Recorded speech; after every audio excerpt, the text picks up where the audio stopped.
네, 안녕하십니까. 길버드 아카데미에서 국어를 가르치고 있는 김국호입니다. 제가 이번에 설명할 문제는요, 고등학교 3학년 언어 매체.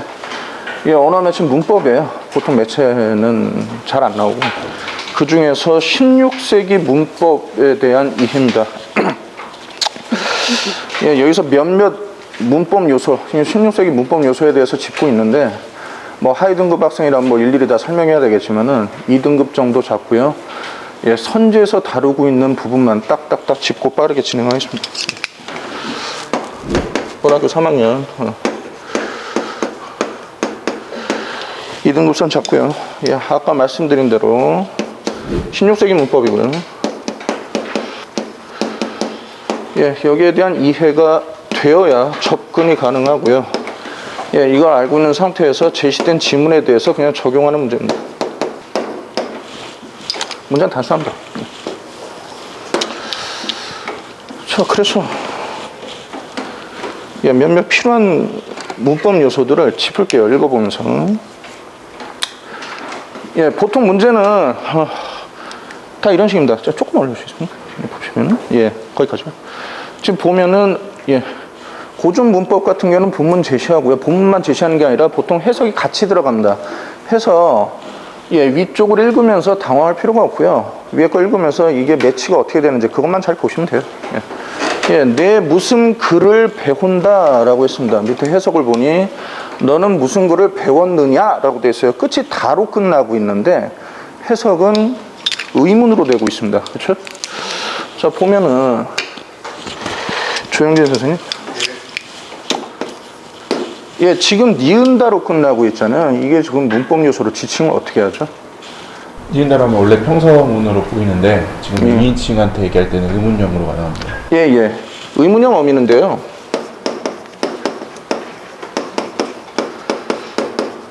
근데 일반적으로 의문형 어미는요, O 계열이 있고 A 계열이 있어요. 그래서 그냥 그렇게 적겠습니다.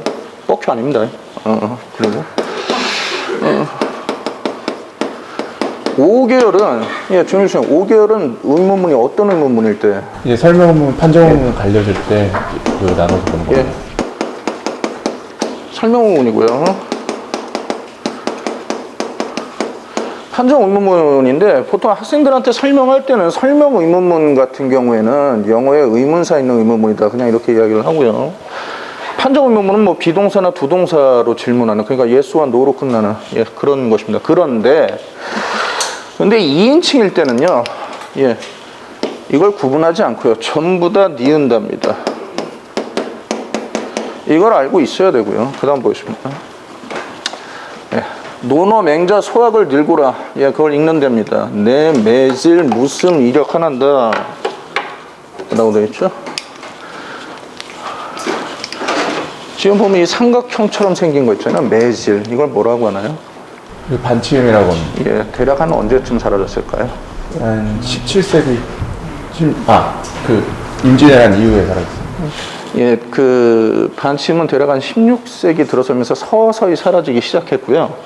예, 이거 하나 좀 체크해 두고요. 매일 무슨 일학한다. 또 매일 뭐 하는데 지금 그거 묻는 거고요.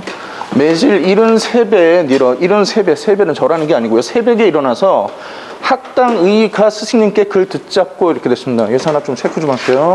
학당의가 밑에 뭐라고 돼 있어요? 해석이? 학당에 가라고 돼 있어요. 일반적으로 부사격조사는 보통 애가 들어가는데 지금 의가 들어가고 있죠. 지금 예. 네, 모음조화의 관점에서 여기가 의가 오면 되나요? 네. 안 됩니다. 모음조화라는 거는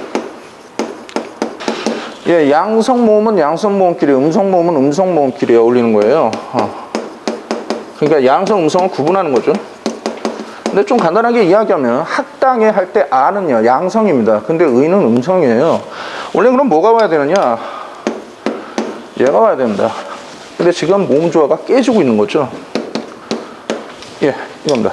그 다음에 스승님께 글 듣잡고 학당에 노하든, 예, 학당에 노하든, 그러니까 방과 후에는 집의와 뭐 이 같은 경우는 중성이기 때문에 의가 오든 애가 오든 그건 상관은 없습니다. 자, 집에 와서 밥 먹기 맞고, 밥 먹기 마치고, 또에서 시옷디귿 같은 걸 뭐라고 해요? 어두자원구는.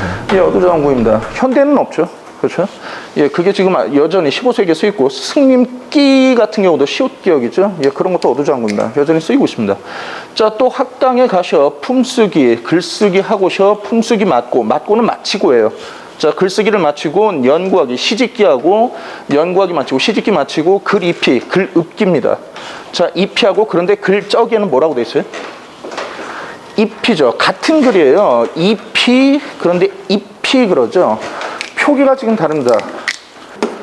물론 16세기에 어떤 표기법이 있어. 지금 국립국어처럼 해가지고 어떤 문법 요소를 관장한다든가 그런 건 없었어요.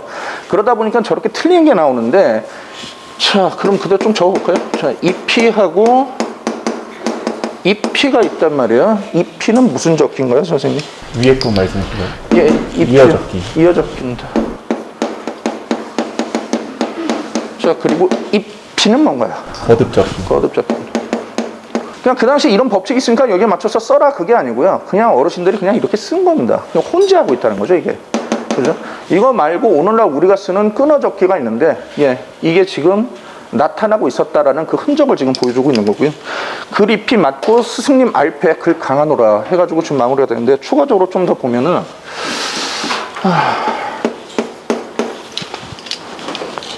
죄송합니다. 좀 지우겠습니다. 그저 보면 오늘날에는 없는 옆에 이런 점들이 있죠. 이걸 뭐라고 하나요? 조영기 선생님? 방점. 예, 방점이라고 하고요. 방점은 무슨 기능을 했습니까? 뭘 표기하기 위한 거였죠? 성조, 높낮이. 예, 음의 높낮이를 표기하는 것입니다. 그러니까 같은 글자라고 하더라도, 예를 들어서 이게 있는데 앞에 점이 없거나 점이 있거나 점이 두 개거나 그럼 다른 글자입니다. 예, 성조가 있었습니다. 성조 표시가 여전히 16세기에 남아있었고, 그런데 이제 근대국어 들어오면서 성조는 완전히 없어집니다. 그 다음에 아까 말씀드렸던 16세기에는 아직 반침과요 어두자원구의 흔적이 아직 남아있었습니다. 이 정도 보고 문제로 좀 들어가십니다. 1번 보시면 중세국어에서는 모음조화가 비교적 잘 지켜졌다고 하는데, 이 문헌에서는 일부 표현에서 모음조화가 파괴된, 예,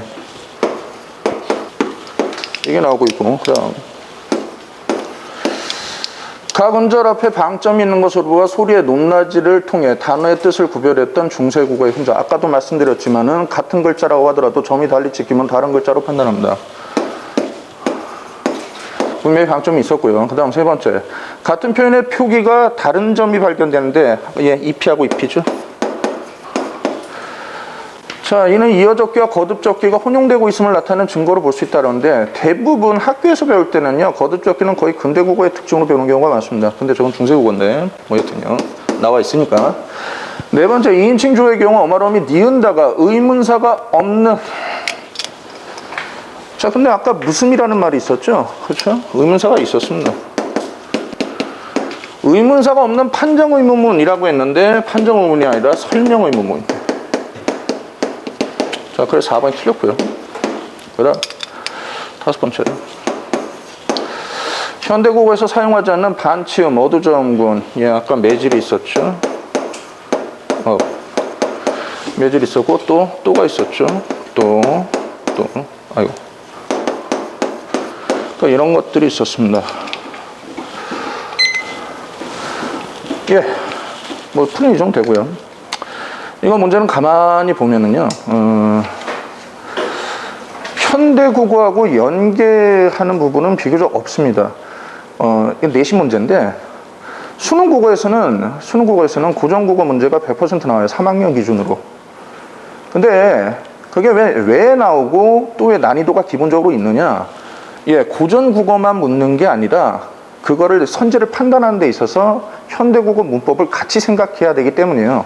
근데 이 문제는요, 이 문제 같은 경우 아까 지금 저기 책 포인트에 써놓은 것처럼 16세기 문법 요소를 내가 기본적으로 알고 있는 다음에 그걸 문법 본문에서 확인만 하면 되는 거기 때문에 비교적 난이도가 높다고 할 수는 없습니다. 2등급이나 1등급이라면은 뭐 내용 다 딸딸딸 외워가지고 들어가서 그냥 바바박 풀 거고요.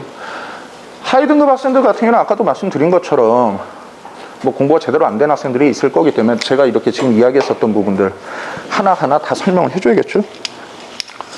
실제로는.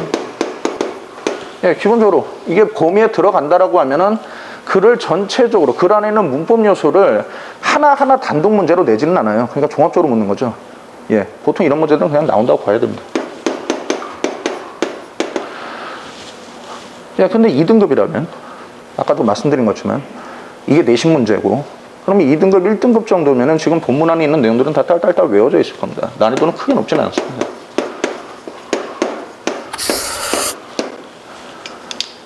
예, 여기까지입니다.